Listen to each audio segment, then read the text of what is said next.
killed just to open your mouth and say, But but Mr. but but President, but, but Mr. again though, President, no, they're not. but again though, it's the strategy. And see, and John, what I need black people to understand, what I need black people to really understand what's going on here is, and I have been saying this since the inauguration.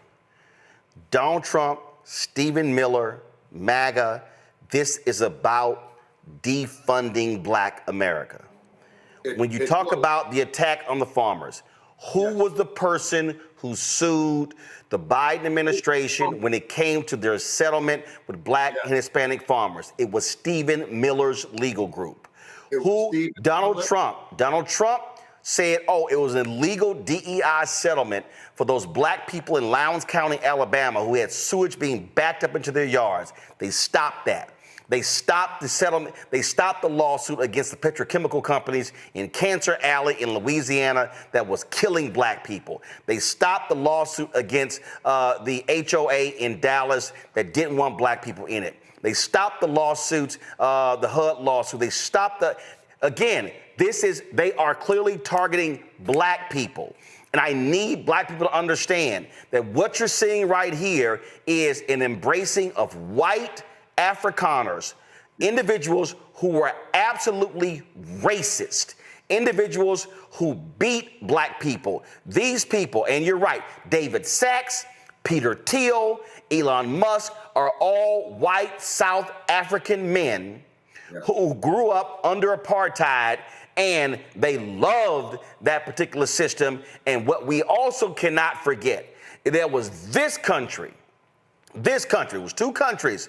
Okay, Israel was selling them weapons, but this country, the United States, stood steadfast with the white apartheid regime. It was Ronald Reagan who vetoed the sanctions bill, and he was overwritten by Congress because Republicans were even aghast at that. It was black people, the Polaroid revolutionary workers, who launched the divestment campaign because it was Polaroid that made the passbooks. It looked like passports that black people had to carry around to show their proof of citizenship. So I need black people today to not act like this is no big deal, that 59 white Afrikaners are being let in by Donald Trump. What we are seeing right now from this administration is an all-out assault on black people. Yes, and Roland, maybe you tore it up. And I want to make a more direct nail, with the hammer here.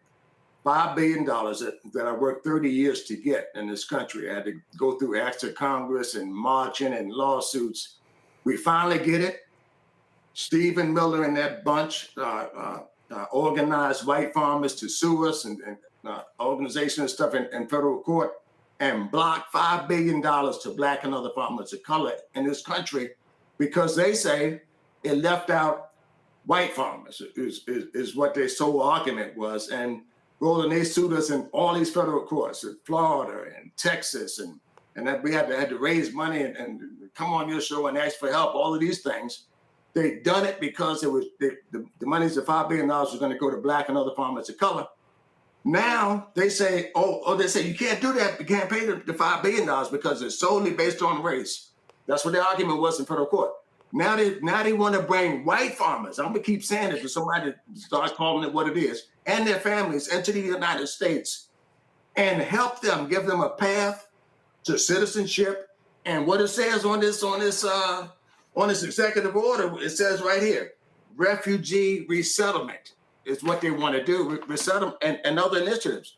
That means money and land and all of these things. They're going to bring them to this country and provide that to them solely based on their whiteness. I'm going to use your word, Roland, white farmers, but they won't do it for blacks in this country. They won't return our land out of inventory, but they want to